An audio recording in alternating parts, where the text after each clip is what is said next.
is this guy, you might be asking? Never mind me, you're exactly where you need to be. If you ever wondered how history fundamentally reshaped everything from the smartphone in your pocket to the chair you're sitting on, you can Google it or just watch this. Everyone has told you about the French Revolution in that boring textbook way, right? 1789, the Bastille fell, the king lost his head, the end. No, that's not the point. The point is how that scream rising from the streets that day was actually the end of one world and the first labor pains of another. If you're ready, we are diving straight into Paris. The French Revolution wasn't a fireworks show that happened overnight. It all started because France's treasury was bone dry. After pouring money into the American Revolutionary War, France couldn't even find bread to feed its own people. If you were a peasant back then, hearing about the never-ending lavish parties the royals threw at Versailles while your own children cried from hunger, how would you feel? You'd likely revolt. That mixture of anger and desperation was the real fuel of the revolution.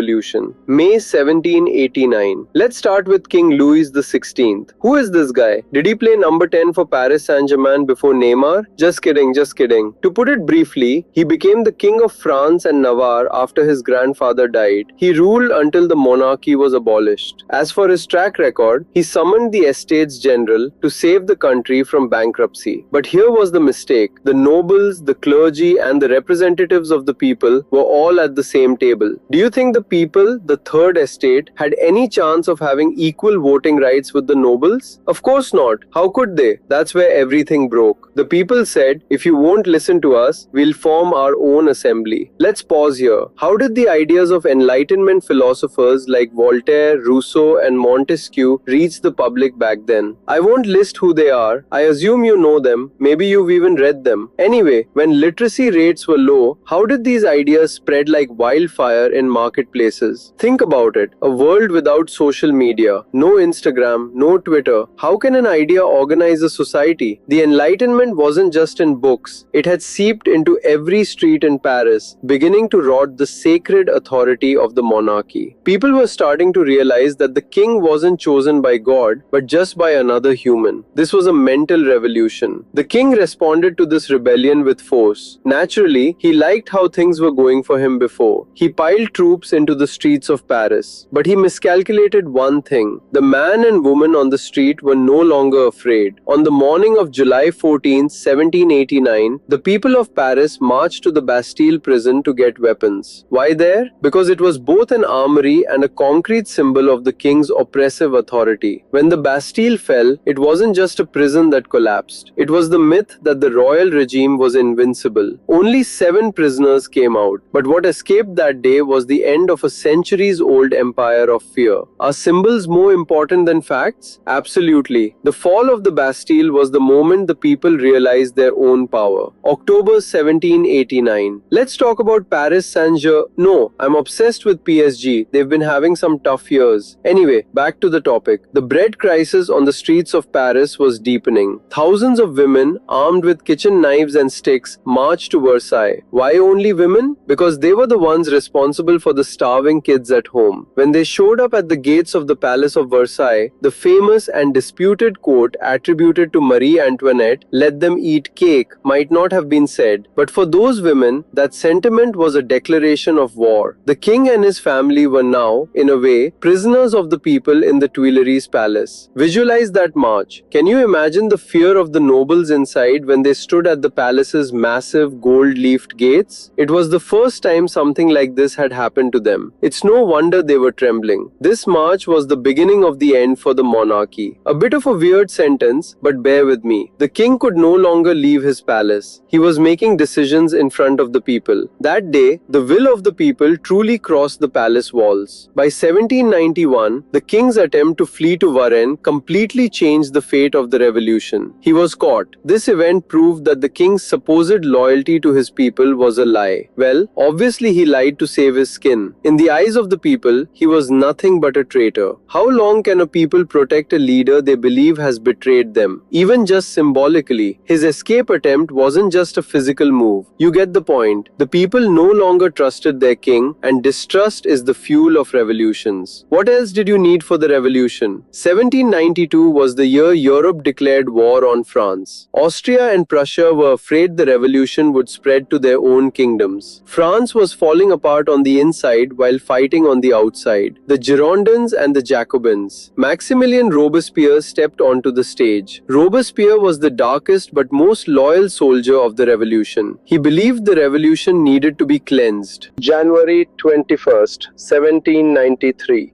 Louis XVI lay under the guillotine. What was the guillotine? It was the justice of the revolution. Fast, painless, and equal for everyone. But does cutting off a king's head suddenly erase the hunger, poverty, and the chaos in that country? Of course not. On the contrary, France found itself in an even bigger void. The guillotine began to chop not just the king, but anyone who questioned the revolution. Danton, Desmoulins, these were the most loyal revolutionaries. Did they ever imagine they would one day stand in front of the very machine they created? The guillotine was presented as an engineering marvel, designed by Dr. Joseph Ignace Guillotine. The goal was to humanize execution. Look at where humanity arrived, trying to make death more civilized, whatever that means. The guillotine was the irony of the revolution. That machine wasn't used to bring freedom, but to maintain order. Someone messes with the order or acts up, boom, head gone. But was constant decapitation really order? Of course not. The Reign of Terror is one of the strangest and most horrific periods in human history. Robespierre and the Committee of Public Safety committed terror in the name of virtue. Reporting your neighbor became not just an accusation, but a patriotic duty. Imagine a Paris where you check over your shoulder while walking down the street. I don't know what it's like now. I haven't been to Paris, but it's definitely better than back then. Execution news every evening, new laws every morning. While people were shouting liberty, equality, fraternity, they were actually handing over their freedom with their own hands. Here's a side note. The revolutionaries even wanted to change time itself. 10-day weeks, new month names. What was the goal? To break all ties with the past, meaning Christianity and the monarchy. Do you think a society can create a new identity by completely erasing its history and traditions? Changing the calendar was an attempt to make nature itself conform to the revolution. But as the sun rose, no matter how the weeks changed, the rhythm of life remained the same. The Reign of Terror was the darkest phase of the revolution. Waking up one morning to hear that the friend you had dinner with the night before had been declared a counter-revolutionary and sent to the guillotine. This fear alienated people from one another. Robespierre went so far that even his own comrades began to fear him. In the end, they sent him to the guillotine too. The revolution didn't just eat its own children, it ground them to dust. When Robespierre was overthrown in 1794, France took a breath, but it didn't find peace. The Directory period was a time when corruption, inflation, and public fatigue peaked. The people were looking for stability. They were so tired of the revolution that they were waiting for someone to step up and say enough.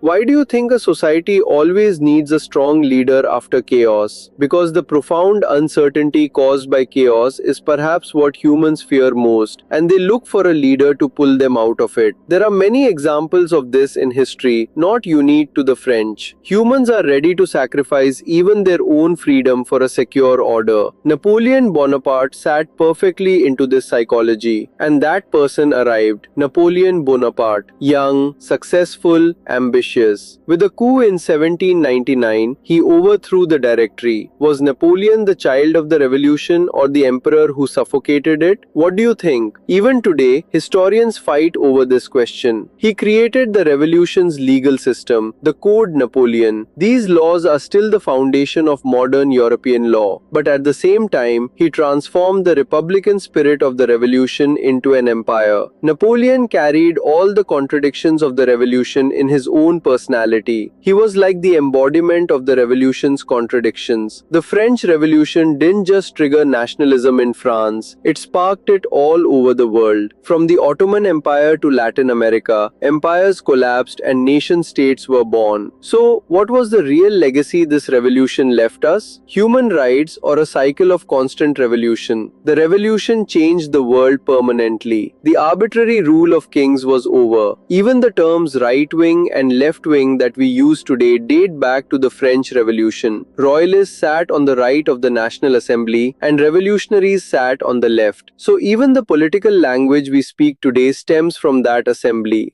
Could the nationalism brought by the revolution have led to the two world wars later? Yes. How many world wars are there? Just two. Anyway, never mind, I'm rambling. Let's continue. On one hand, the revolution gave people their rights. On the other, it bound them tightly to their own nations. History is never simple. While untying one knot, we tighten another. Like they say in history textbooks, history is the study of events in a cause and effect relationship. A small event can give birth to a much larger one, like the butterfly effect. Look at the French Revolution not just as an event, but as an experience. How does a human fight against the order they created? How far can one go for an ideal? The Vendée Rebellion was the bloody story of those who resisted the revolution. On one side, those who wanted to save the revolution. On the other, those who wanted to defend their land and faith. France lived through a civil war within itself. This war showed that the revolution was ruthless not only toward external enemies but towards its own children. Vendée was proof of how exclusionary the cries of equality could actually be. If you weren't a revolutionary, you were cast aside. It was that simple. This was the 18th century version of what we call polarization today. One side wanted to erase the other completely. There wasn't much room for compromise, as we saw back then. As Napoleon conquered Europe, he was actually spreading the ideas of the revolution. He brought secularism, law, and nationalism wherever he went. In other words, the revolution crossed French borders and turned into a European project. Napoleon's army wasn't just a war machine.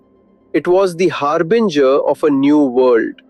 While the armies of old kings were cumbersome and made of slaves, Napoleon's army consisted of free citizens fighting for their homeland.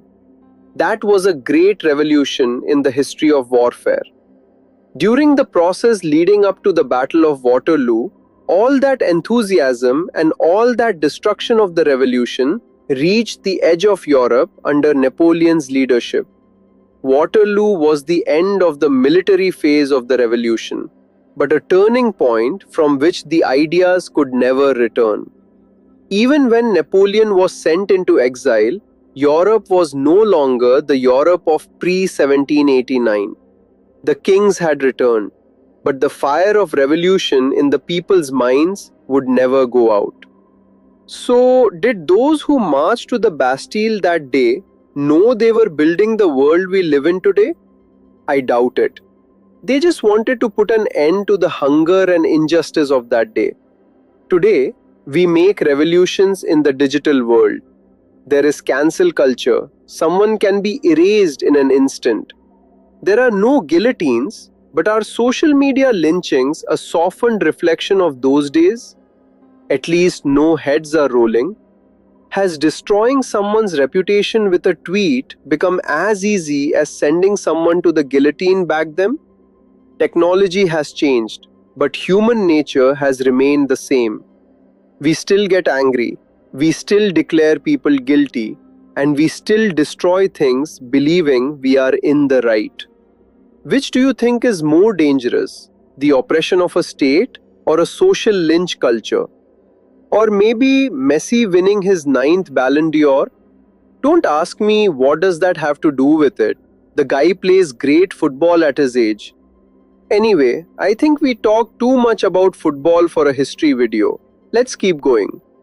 That's the biggest question the revolution still asks us.